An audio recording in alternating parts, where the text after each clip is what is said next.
Parisko ide absolútne v finále o prvé miesto. Do prvú skupinu veľmi ťažko sa nadrel, vyhral. Prvé miesto je víťaz skupiny A, ide s víťazom skupiny B. Nakedy od neho 4 kg ťažký. Dostal sa do finále, išiel vyšší váhovú kategóriu. Danko je zase o rok mladší. Ale šikovno, ja som spokojný za finále. Jedno ako to dopadne, Mejhin ukáže pekný zápas.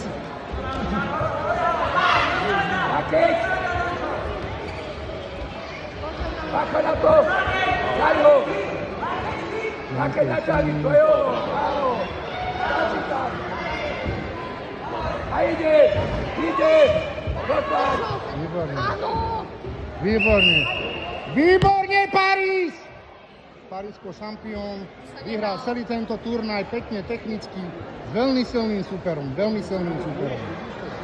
A ešte o 5 kg ťažší. Ako ma prekvapil, krásne zápasy. Aj keď ten prvý pokazil, ale pekný zápas.